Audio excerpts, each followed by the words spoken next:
Deep in the forest, one woman relies on the river to secure a steady food supply. Working from a narrow bamboo raft, she prepares a fine mesh casting net. Standing on a floating platform requires constant micro-adjustments to balance, especially when transferring momentum to a weighted net. Bamboo is naturally buoyant and incredibly strong, making it an ideal material for a lightweight vessel. Its hollow chambers act as individual pontoons. However, its smooth surface offers little traction when wet. She carefully untangles the thin nylon mesh. Even a single snag can ruin the spread, causing the net to collapse mid-air. The white mesh must be organized perfectly in her hands before the throw. She waits for a calm stretch of water, reading the surface for underwater obstacles. Then, she uses the rotation of her torso to launch the net. A successful cast relies entirely on centrifugal force. The weights along the bottom edge pull the mesh outward in a perfect circle, covering the maximum surface area before sinking to the riverbed. Out here, the current dictates the drift, making the timing of the release critical.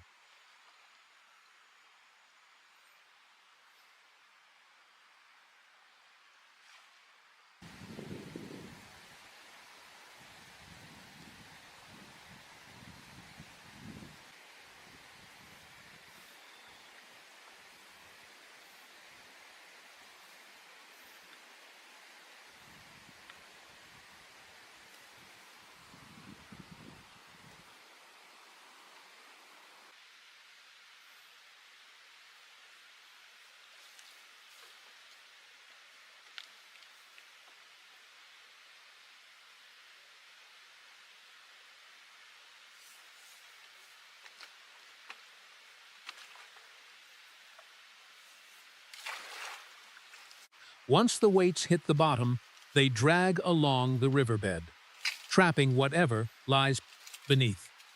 Pulling the net up requires a steady hand to keep the bottom cinched shut. In murky water, visibility is near zero. The first haul often brings up submerged leaves and debris rather than a catch. Forest rivers are choked with decaying plant matter. This organic debris provides cover for small, aquatic life, but it tangles easily in fine mesh. She shakes the net out to clear the unwanted foliage. Patience is the foundation of any survival fishing strategy.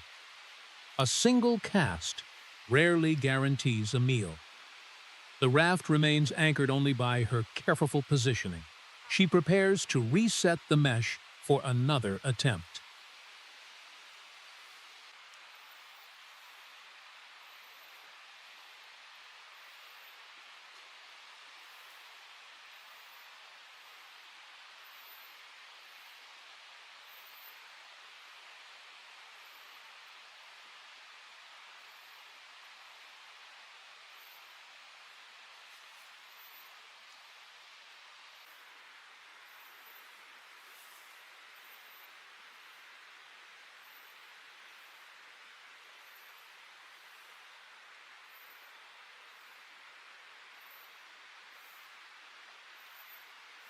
Persistence pays off as the next section of mesh reveals a catch.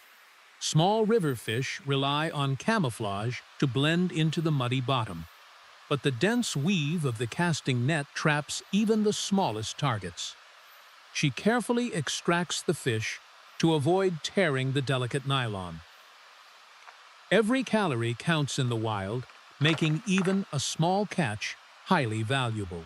She transfers the fish into a woven bamboo basket. The basket is lined with plastic to retain moisture and keep the catch alive. Keeping fish alive in a holding container preserves freshness in the humid jungle heat. Bacterial growth accelerates rapidly in dead fish exposed to warm air. By sorting the net over the raft, she ensures nothing slips back into the water. She works methodically, checking every fold of the white netting. Even a tiny tear in the mesh could render the tool useless. The bright sunlight makes it easier to spot the silver scales against the white cords.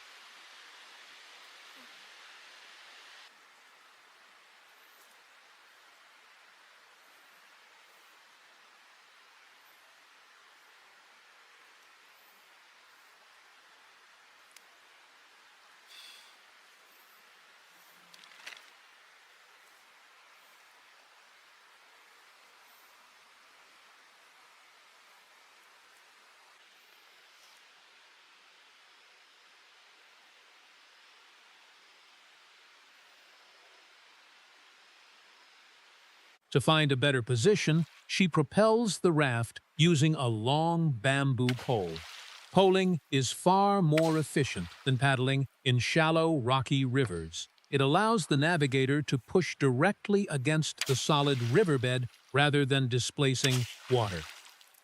The long pole also acts as a probe, testing the depth and detecting submerged hazards. She steers toward the riverbank, where overhanging vegetation creates shaded pockets.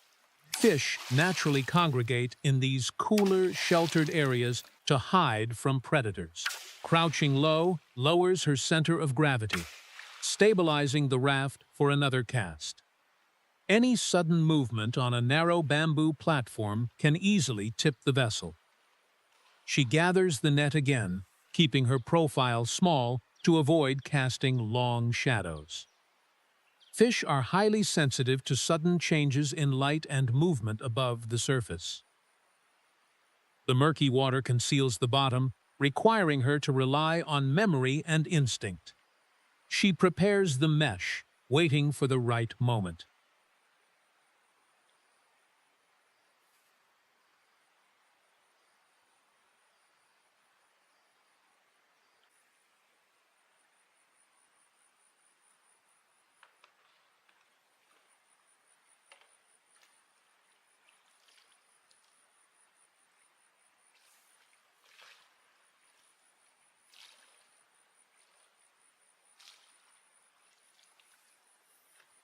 The net spreads over the shaded water, dropping quickly into the strike zone. Because she is close to the bank, the mesh drapes over underwater roots and structure. This is exactly where the river's ecosystem thrives. She pulls the net back up, keeping the tension steady to trap the fish inside the folds. Another small fish is successfully secured. Handling live fish requires a firm but gentle grip to avoid their sharp dorsal fins. She drops the new catch into the waiting basket. This methodical process of cast and retrieve slowly builds her food supply. The river is generous today, providing a steady return on her applied effort.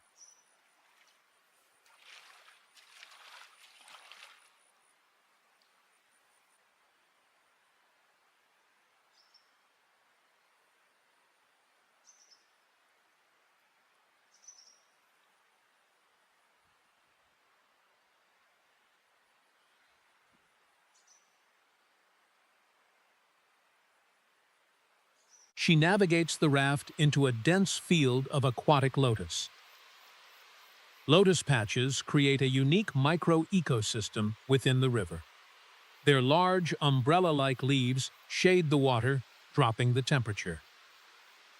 The thick stalks act as a natural filter, trapping nutrients and attracting small bait fish. However, moving through them requires significant physical effort. The bamboo pole must be driven straight down to avoid tangling in the tough, fibrous root systems. If the pole catches a rhizome, the momentum of the raft could pull her off balance. Spiderwebs stretch between the stalks, a sign that this area sees very little human traffic. She uses the pole to gently push aside the broad leaves, carving a path through the vegetation. The lotus stems create high friction against the bottom of the raft. Every thrust requires core strength and a keen understanding of the river's hidden topography. She presses forward, using the current to assist her push wherever possible. The thick canopy of green completely obscures the water below. Slowly, she breaks through the dense patch and reaches the open bank.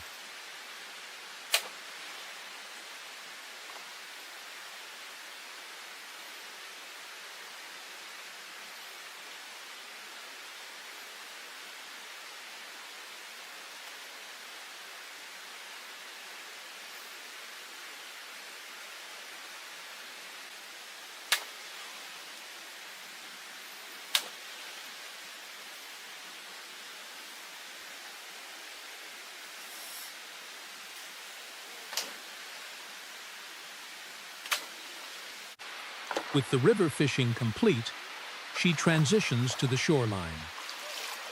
The woven basket serves as a lightweight backpack, freeing her hands for the trek. Wading through the shallows, she moves toward the denser forest to deploy a different strategy.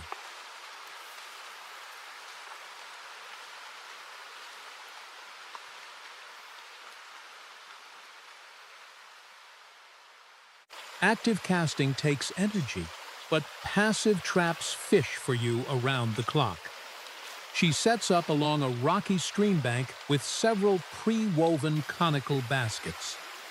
These traditional traps are designed on a simple funnel principle. Green string is used to secure the components.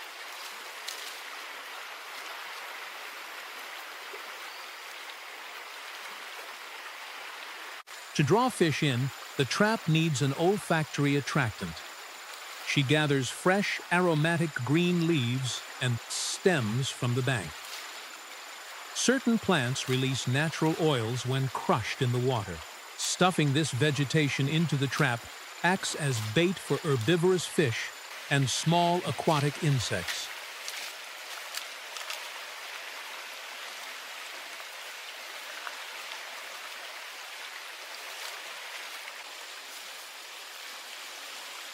Bamboo is highly buoyant, meaning an empty trap will simply float away. To counteract this, she anchors the basket using a dense, flat river stone. She ties it securely to the top edge with green cordage. The knot must withstand the constant pulling force of the stream's current. If the stone shifts, the trap could roll over, blocking the entrance and rendering it useless. Proper weighting ensures the trap stays perfectly aligned with the flow.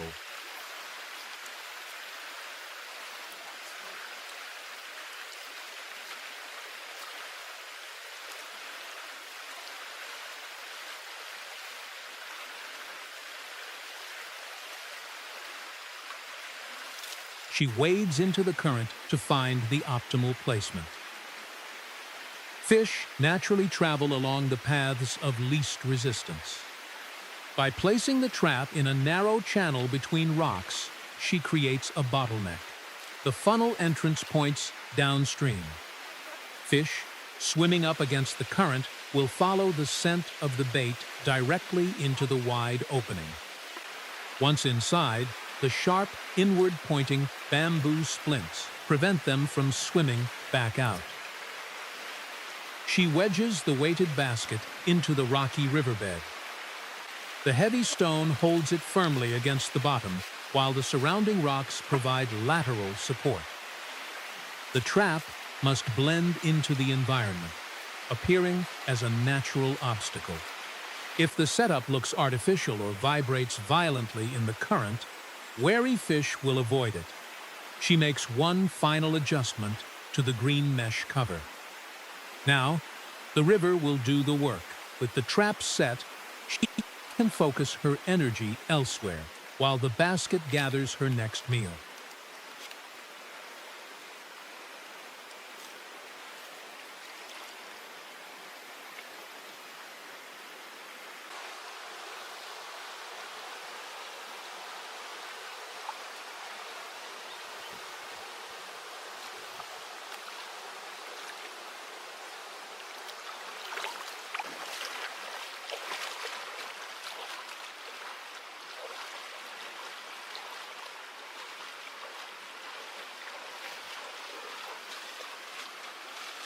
While waiting for the traps, she prepares a quick meal from her earlier catch. Freshly caught fish spoil quickly in the heat, so immediate cooking is highly efficient. She uses a flat stone structure to elevate the bamboo skewers above the coals. Roasting over an open flame cooks the fish rapidly while crisping the skin. The bamboo skewers are soaked naturally from the river, preventing them from burning. Direct radiant heat breaks down the small pin bones, making the whole fish edible. Consuming the entire fish maximizes calcium and fat intake, essential nutrients for prolonged physical labor. The golden brown crust seals in the moisture, delivering a fast calorie boost.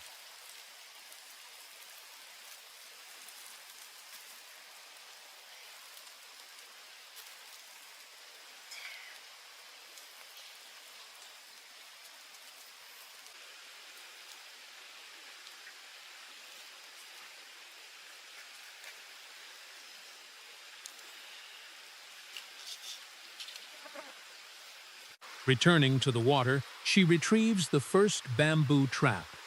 The added weight inside confirms a successful capture.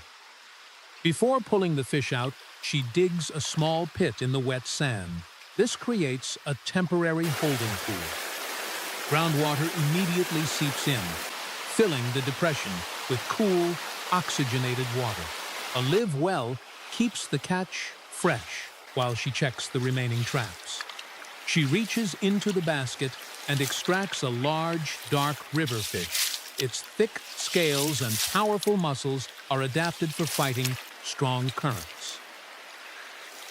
Handling a slippery, thrashing fish on the bank often leads to losing the catch back to the river. The sandy pit contains the fish safely. It allows the mud to settle and keeps the fish alive until she is ready to transport it. Out here, securing the food you catch is just as important as the catch itself.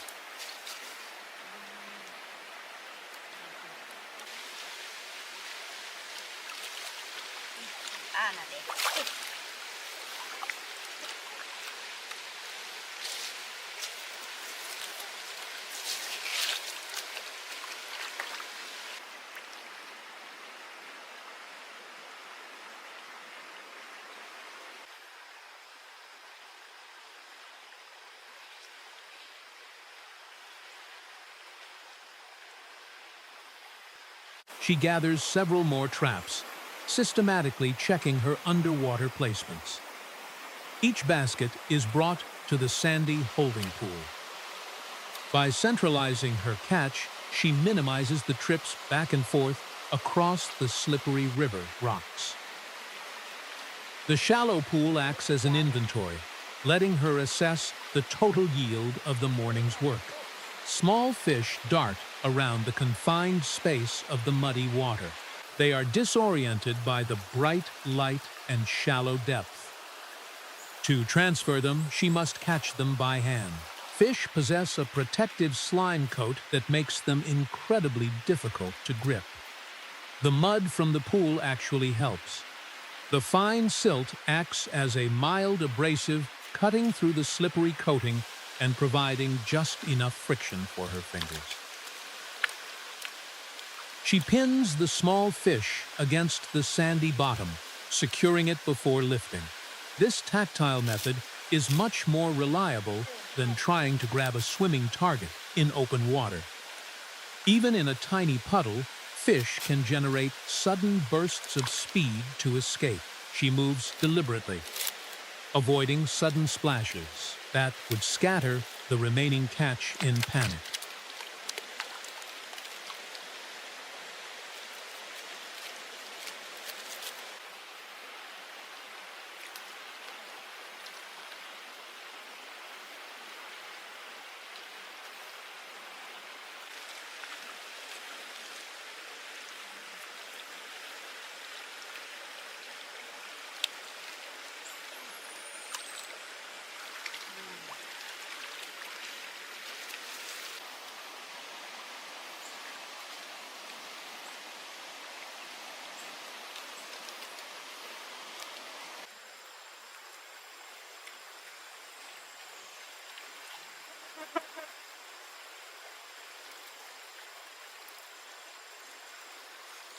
The largest cylindrical trap is hauled out last.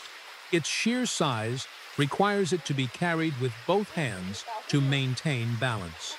She tips the massive basket, sliding the remaining fish into the shallow staging pool. Now, all the catches must be secured for the trek. She uses a vibrant green mesh bag for transport. Mesh is vastly superior to a solid container for carrying live fish. It allows water to drain out, significantly reducing the carrying weight. More importantly, if she dunks the bag in the river during her hike, fresh water flows right through. This flow reoxygenates the gills, keeping the fish alive for hours. She grasps each large fish firmly behind the gills, avoiding the sharp dorsal spines. The fish is dropped into the bag, and she ties the top off tightly. A loose knot could unravel as the fish thrash against the nylon fibers. She secures the payload, completing the transition from hunting to gathering. With the morning harvest fully contained, the heavy lifting of the day begins.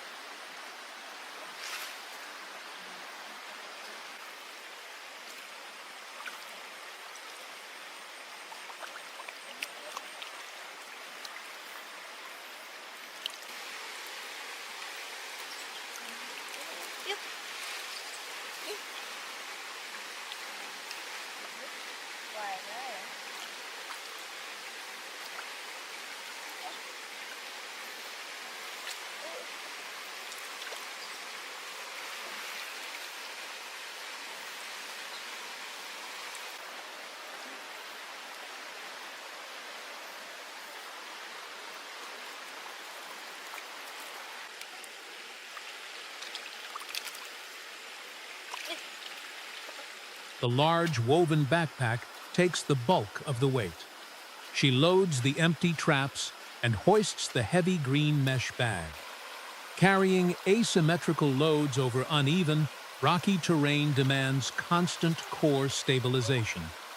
The humid jungle air quickly saps energy, making every step an effort.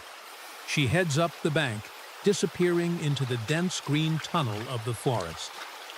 The river provided for the morning, but the day is far from over. There are larger traps to build and deeper waters to test.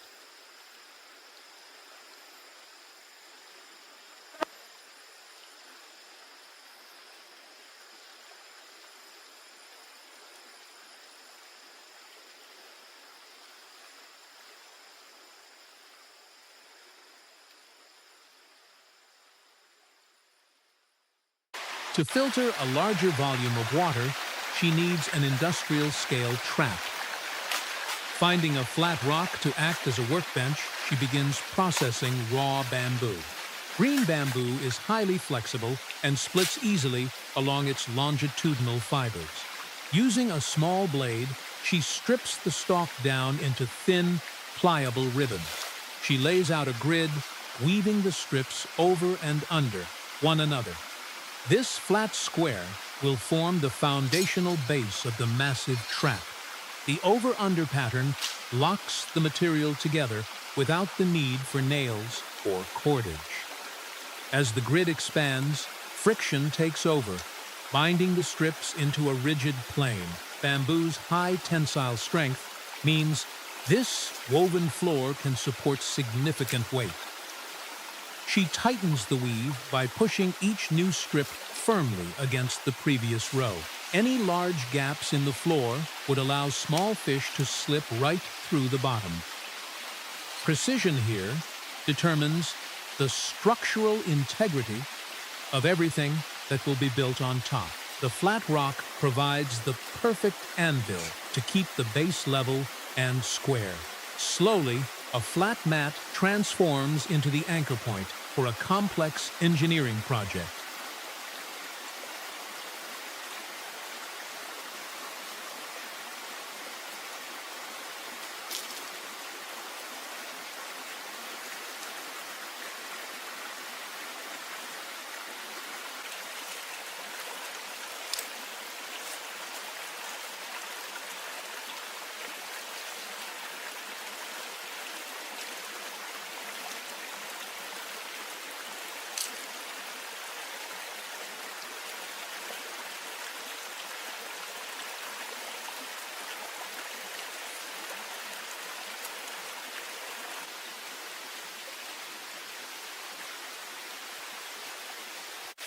With the base finished, she transitions to vertical construction.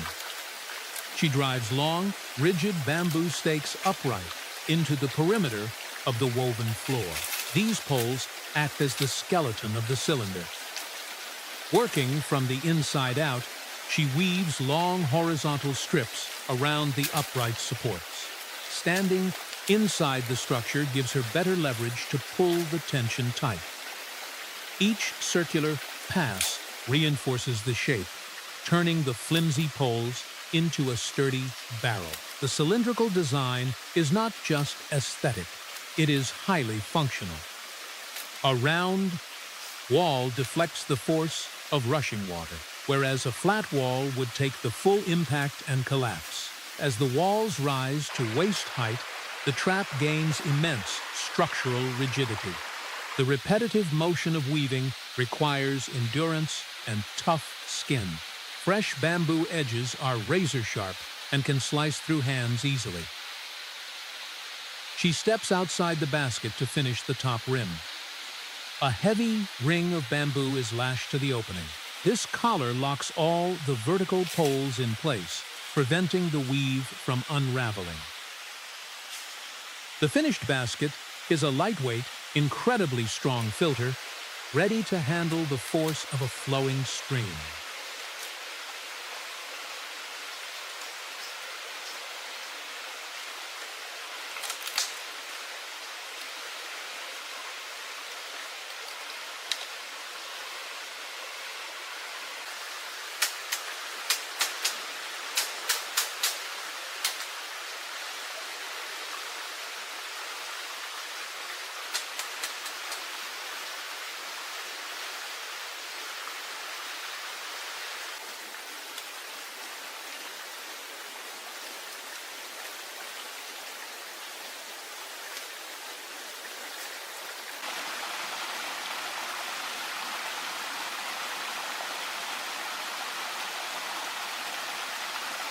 The massive trap is carried to a narrow choke point in the stream.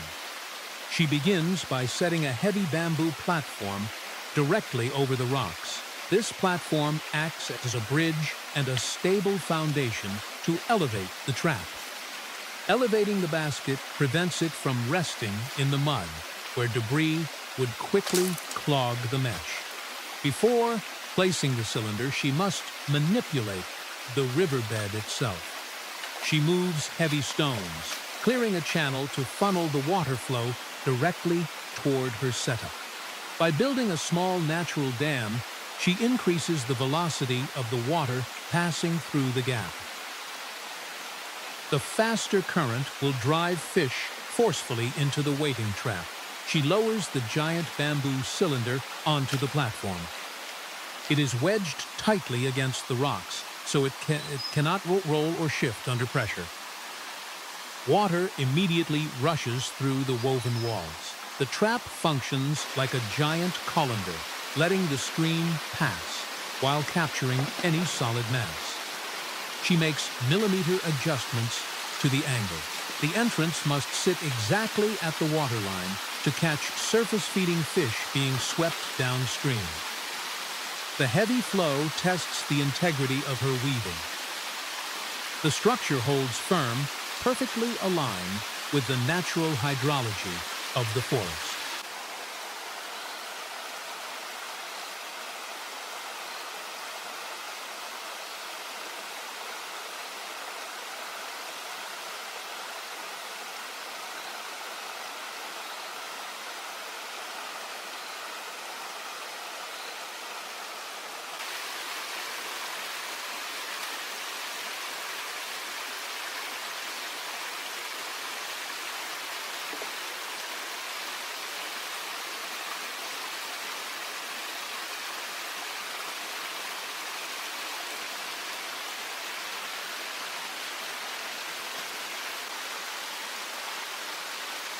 While the bamboo wall provides strength, the gaps are still too wide to catch small fry.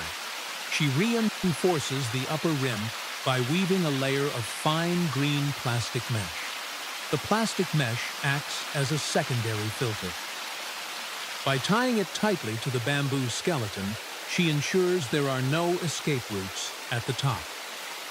When the water level rises from heavy rain, fish often try to jump out of a trap's open top. The mesh collar prevents them from breaching the rim. Her hands work the knots with precision, securing the synthetic material to the organic frame. This combination of natural strength and modern microfiltration creates an inescapable holding pen.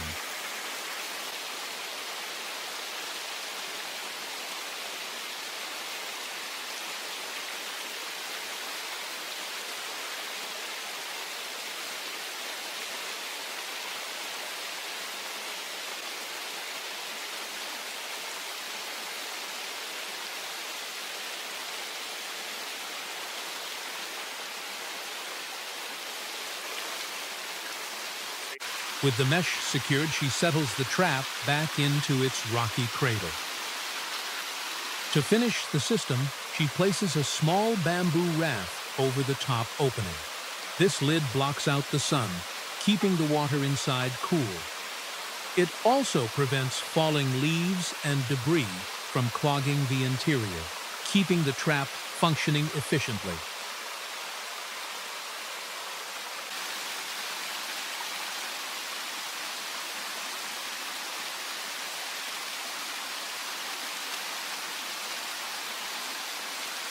To maximize the catch, the stream must be actively funneled into the basket. She constructs a conduit system using hollowed-out bamboo pipes.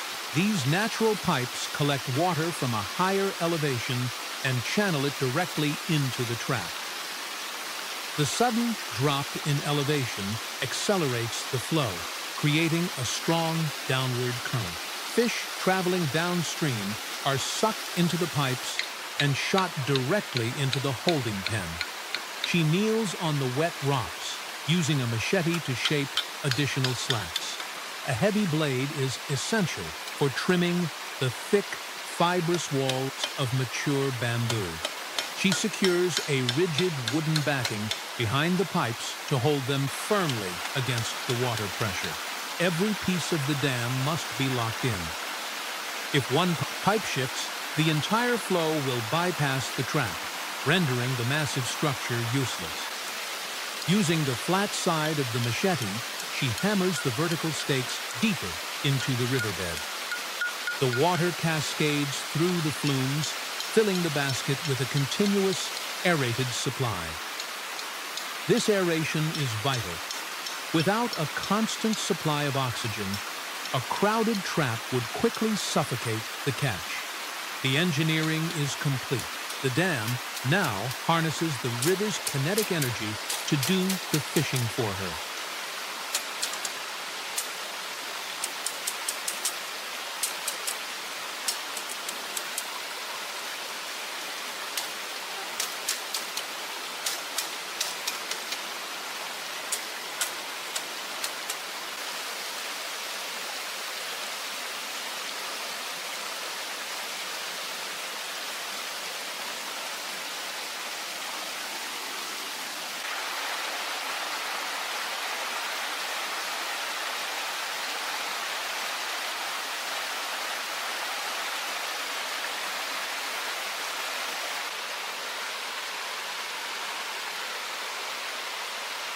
Hours later, under the cover of darkness, she returns to check the system. Many river fish are nocturnal, emerging from the deep pools only when the sun sets to forage. The bamboo pipes have been filtering the stream for hours. Navigating the slippery rocks at night relies entirely on memory and a steady footing. She approaches the trap, listening to the sound of the cascading water. Reaching into the dark, cold water, she feels blindly for movement inside the mesh. Her hand makes contact. She pulls out a solid, thrashing fish, confirming the dam is working. Without visual cues, she relies on touch to grip the slippery scales firmly. The fish goes straight into the red plastic bucket. She reaches back into the icy water. The trap's design forces the fish into a concentrated area, making retrieval simple even in the dark. Multiple fish are pulled from the depths of the basket. The relentless flow of the pipes has successfully pushed a night's worth of food into her hands. By relying on the natural behavior of nocturnal fish and the mechanical advantage of gravity, the system produces an effortless yield. She secures the final catch, leaving the trap to continue working through the night. Out here, the river never sleeps, and a well-built trap takes advantage of every hour.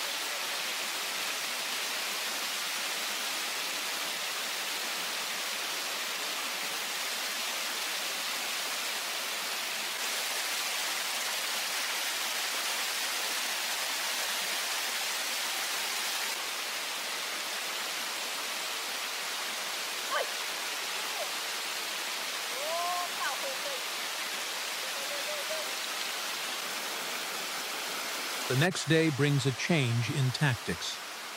Carrying a long bamboo rod, she crosses a concrete spillway.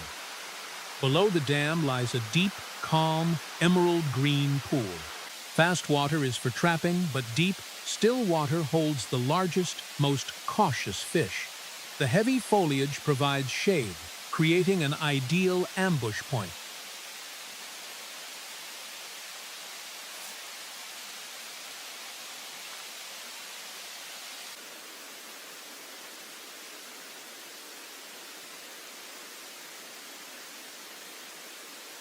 Sitting on a moss-covered rock, she rigs a simple line and hook.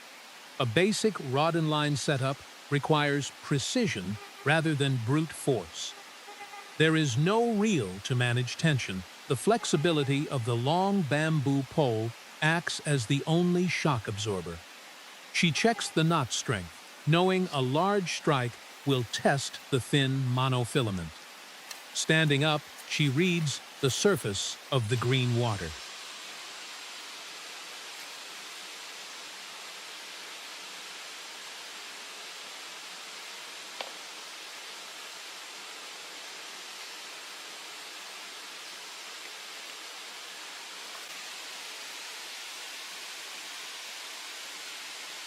She wedges herself into the rocky bank, establishing a low center of gravity. The long rod is extended out over the water, past the shallow ledge. She braces the butt of the pole against the stones, keeping the tip perfectly still. Any unnatural vibration sent down the line will instantly spook the fish below. The bait sinks just above the thermocline, the layer where warm surface water meets the colder depths. This temperature boundary is where large predators often suspend, waiting for food to drift down. She holds the tension, watching the angle of the line where it enters the water. Without a bobber, she must detect a bite entirely by sight and slight changes in line weight. The surrounding jungle falls completely silent as she waits for the strike.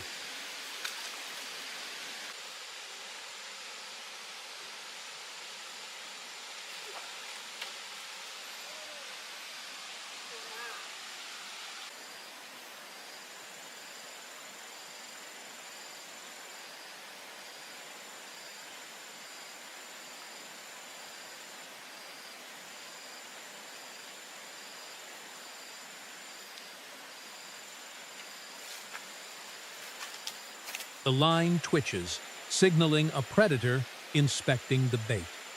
She doesn't move. Setting the hook too early will pull the bait right out of the fish's mouth. She waits for the line to go taut indicating the fish has fully committed. Suddenly, the water explodes. She violently jerks the rod upward, driving the hook deep into the jaw. The surface boils as the fish realizes its mistake and panics. Without a reel to give line, the fight relies entirely on the bending arc of the bamboo. The pole acts as a giant spring, exhausting the fish while preventing the thin line from snapping. She maintains constant upward pressure. If the line goes slack for even a second, the fish can spit the hook. The fish dives, trying to wrap the line around submerged roots to break free. She counters by stepping back, using the leverage of the long rod to muscle it away from the snags. The battle is a raw test of tension and stamina. Slowly, she forces the exhausted fish toward the rocky bank.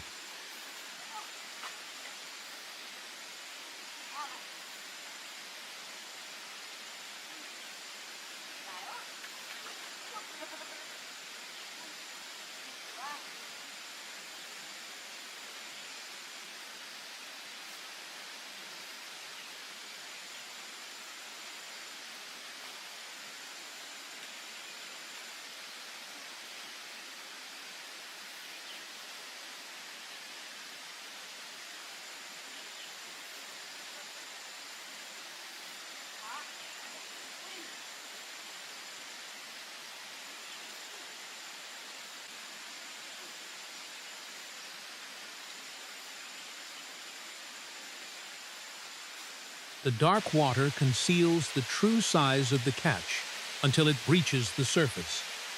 It's a massive silver fish, thrashing wildly against the tension.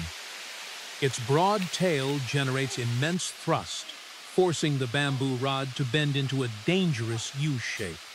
She holds the rod high, keeping the fish's head elevated to disrupt its swimming rhythm. A fish cannot generate maximum power if it cannot turn its head downward. The line sings under the extreme strain. She steps carefully on the mossy rocks, maintaining her balance while managing the heavy load. The sheer mass of the fish makes lifting it directly out of the water impossible. The line would snap instantly under the dead weight. Instead, she must drag it parallel to the surface, sliding it toward the shallow edge. She crouches low, bringing her center of mass closer to the rock. Reaching down with her free hand, she prepares to tail the fish. The final moments of a fight are the most dangerous. A sudden thrash near the rocks can easily break the line or dislodge the hook.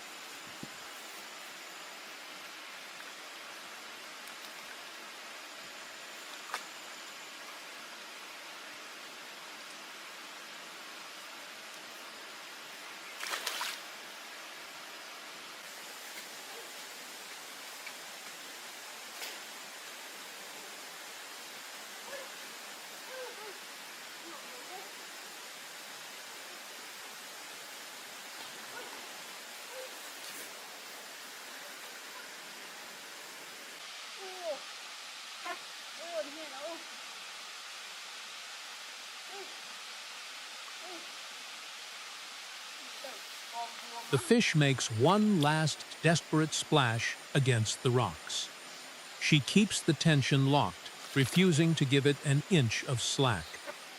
Kneeling on the hard stone, she watches the exhaustion take over the animal.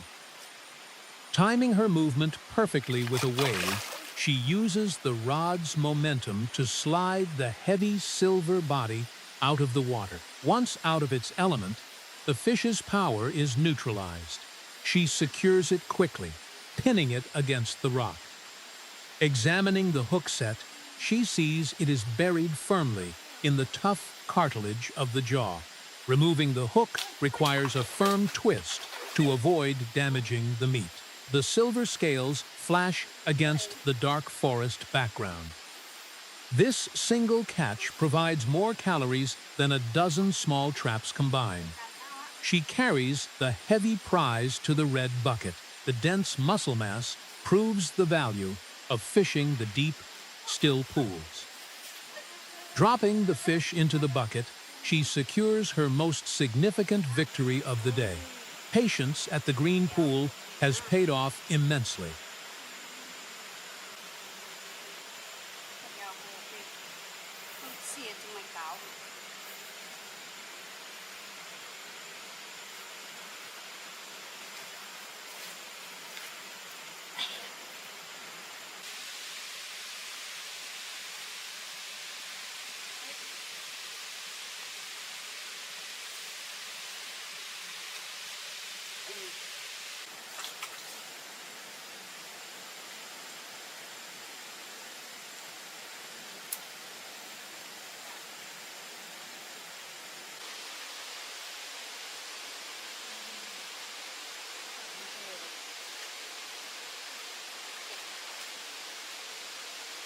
Moving to a new environment expands her chances of a diverse harvest. She arrives at a large, stagnant forest pond. Still, water ecosystems are rich in nutrients, supporting dense populations of small schooling fish. She drops her basket and prepares the casting net once more.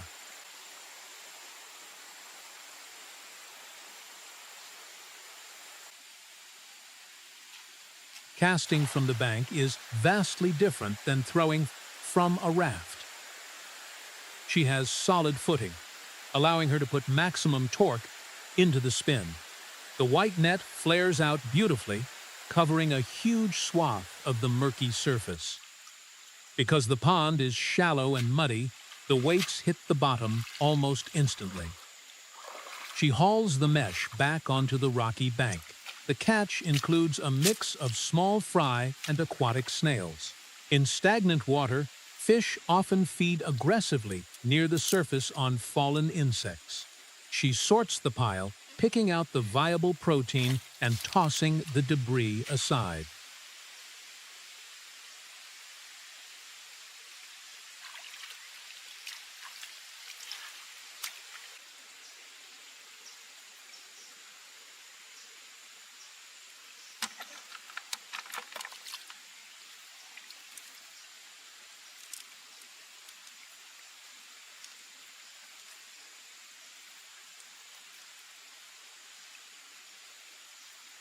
Wading into the pond, she encounters thick, silty mud that pulls at her feet.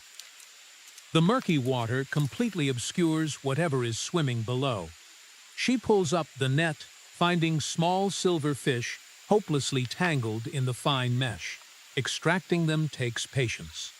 The nylon fibers catch on their gills and spiny fins.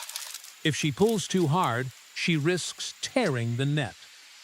She uses the water to her advantage, submerging the trapped section to float the mesh away from the scales. Standing waist-deep, she makes another wide, sweeping cast toward the center. The water here is warmer and highly oxygenated near the surface. She drags the net slowly through the water, feeling for the vibration of struggling fish. Lifting the heavy bundle, she inspects the bottom pouch. The design of a cast net features a tucked inner rim called a brail. When the central line is pulled, the brail cinches shut, creating an inescapable pocket at the bottom. Several fish flap wildly inside this pocket. She wades back to the shallows to secure the heavy catch.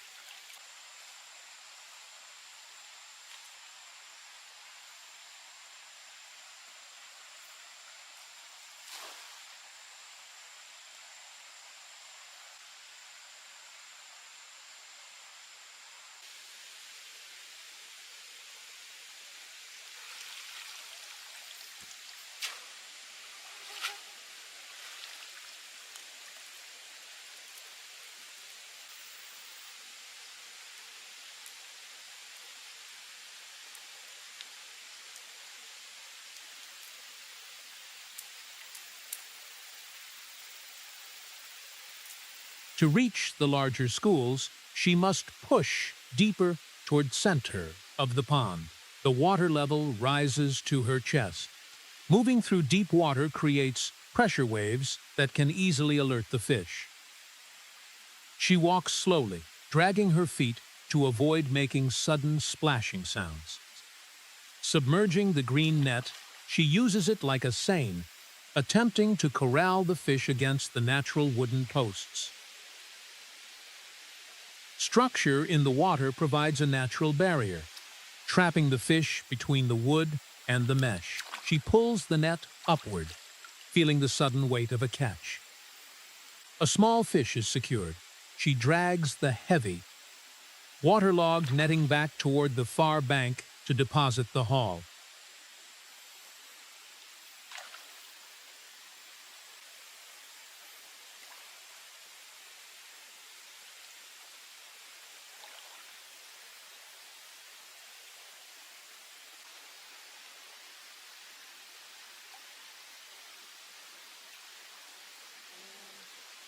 Oh, wow. Oh, wow. With a smooth, practiced motion, she launches the green net in a wide arc.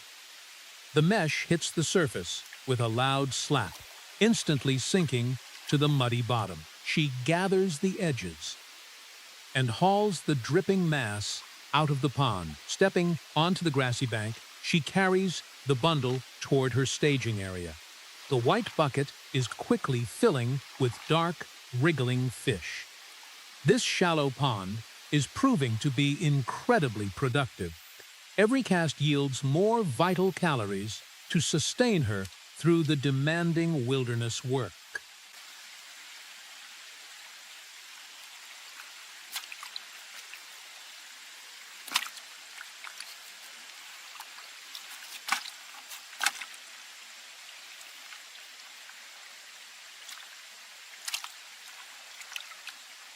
She returns to the water with a new tactic. Standing in the shallows, she lifts the net to clear the tangles. To force the fish out of hiding, she intentionally disturbs the environment. By stirring the muddy bottom, she creates a cloud of silt in the water. This sudden loss of visibility panics the small fish, driving them toward the surface. They flee the murky cloud directly into the path of her waiting net. She pulls the mesh tight, trapping a massive cluster of fish inside the green fibers. The sheer volume of the catch makes the net heavy and difficult to manage. She carries the dripping bundle to the gravel bank to begin the tedious process of extraction. Untangling multiple fish from a cast net requires methodical fingerwork. The fish lock their gills and fins outward as a defense mechanism, snagging on every thread. She kneels on the stones, working the mesh backward over the bodies. The gravel bank provides a clean, hard surface to operate on, keeping the fish out of the mud. One by one, the dark, slender fish are freed. This immense haul represents the culmination of her effort across 3 different water systems. The muddy pond has delivered the final bounty.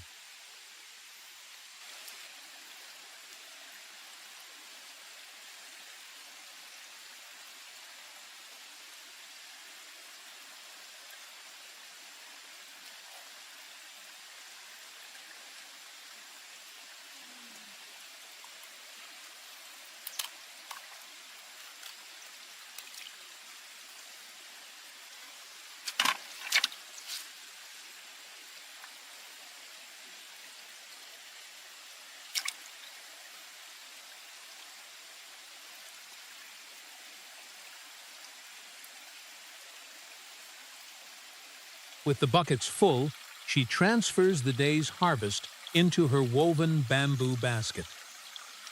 Carrying the heavy load on her back, she retreats into a sunlit forest clearing to rest. Survival isn't just about securing food. It's about converting that food into energy as efficiently as possible. She builds a small, smoky fire. A small fire requires less fuel and is easier to control than a roaring blaze. She skewers one of the large fish and roasts it directly over the dying embers. Cooking over hot coals, rather than open flames, provides a steady, penetrating heat. This ensures the thick mussel cooks thoroughly before the exterior burns to ash. She pulls the charred fish from the heat and slips it off the wooden skewer. The skin is blackened, but the meat inside is perfectly steamed in its own juices. Sitting on a warm rock, she breaks the fish open. The rich protein and fat immediately begin replenishing the massive amount of calories burned during the day. Eating in the wild requires constant vigilance, but in this quiet clearing, she can finally drop her guard. The hot meal is a direct reward for her knowledge of the river and her mastery of the traps. Nothing is wasted, and the energy cycle of the forest continues.